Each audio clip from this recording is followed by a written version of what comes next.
श्री स्वामी समर्थ. श्री गुरुदेव दत्त. श्रीपाद श्री वल्लभ. गुरुचरित्र. अध्याय 28. पतिताने श्री गुरूंना पूर्वजन्मीचे वृत्त विचारले.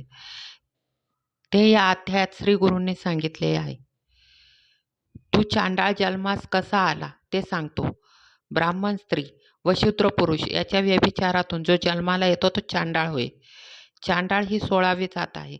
ब्राह्मणाने दुष्ट आचरण केले, कुलदैवत सोडून इतर देवतांचे पूजन केले, सदाजीवांची हत्या केली, खोटी शपथ, कन्येची विक्री, शूद्राच्या हातचे जेवण, त्याची संगत केली, शूद्र स्त्रीशी संबंध ठेवला, दासीशी संबंध ठेवला आणि अशा बऱ्याच कारणामुळे चांडाळ योनीत जन्म येतो, असे श्री गुरु म्हणाले.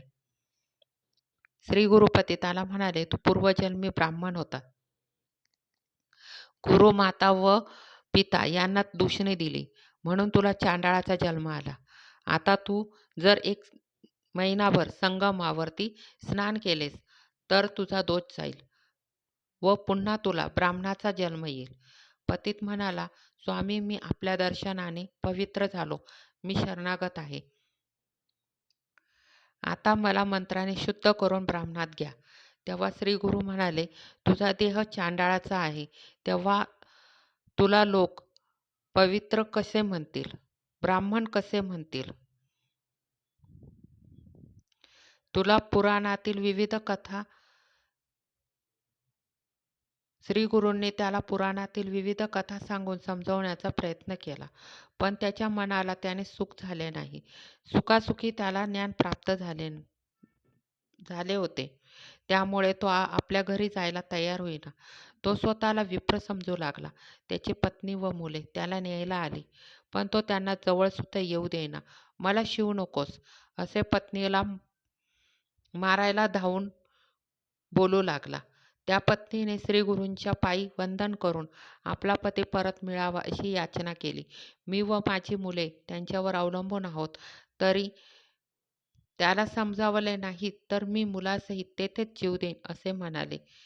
श्री गुरु पतिताला म्हणाले, तुझी बायका मुले तुझ्यावर क्षुब्ध झाली तर तुला दोष लागेल आणि तुला चांगली गती मिळणार नाही. या संसारात माणसाने सर्व इंद्रिये संतुष्ट करावी आणि मगच धर्माचे आचरण करावे, तरच संसार सागरातून तरता येईल. तेव्हा तो श्री गुरूंना म्हणाला, मला ज्ञान प्राप्त झाल्यावर परत मी जातीहीन कसा होऊ? तेव्हा श्री गुरूंनी मनात विचार केला, जर आपण एखाद्या लोभी माणसाच्या हातून याला स्नान घातले तर हा पुन्हा अज्ञानी होईल. तेव्हा श्री गुरूंनी शिष्यांना आज्ञा केली, एखाद्या लोभी माणसाला घेऊन या. त्या गावात एक ब्राह्मण वाण्याचा धंदा करीत होता. त्याला शिष्य घेऊन आले. श्री गुरु त्याला म्हणाले, तू पाणी घेऊन ये आणि या पतिताला स्नान घाल. तो संसारात परत आसक्त होईल. त्याच्या श्री गुरूंच्या सांगण्याप्रमाणे ब्राह्मणाने पाणी आणले व पतिताच्या डोक्यावर ओतले. त्याबरोबर अंगाला लागलेली विभूती निघून गेली व तो पुन्हा पूर्ववत अज्ञानी झाला. आपल्या स्त्रीचे व पुत्राचे मुख पाहताच त्यांच्याबरोबर निघून गेला. झाल्या प्रकाराचे त्याला पूर्ण विस्मरण झाले. लोकांनी त्याला सर्व वृत्तांत सांगितला तेव्हा त्याला खूप आश्चर्य वाटले. त्रिविक्रमाने श्री गुरूंना तो पतित पूर्ववत कसा झाला ते समजावून सांगण्यास सांगितले. श्री गुरु म्हणाले, त्याच्या अंगावर विभूती होती, ती धुतल्यावर त्याचे ज्ञान निघून गेले. विभूतीचा महिमा असा आहे, महात्म्याच्या हाताच्या स्पर्शाने व विभूतीने प्रपंच हा ब्रह्मस्वरूप होतो. भस्माचा महिमा अपार आहे. श्री गुरुदेव दत्त.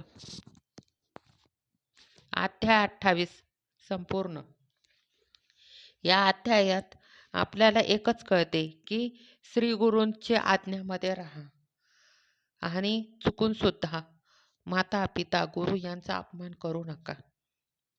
असे केल्याने आपण पापी होतो आणि आपल्याला दुःखी जीवन कठीण करावे लागते. म्हणूनच श्री गुरूंच्या आज्ञेत राहा, गुरुचरित्र पारायण करा आणि स्वामी स्मरणात राहा. स्वामी नामाचा जप करा. श्री स्वामी समर्थ. श्री स्वामी समर्थ. श्री स्वामी समर्थ.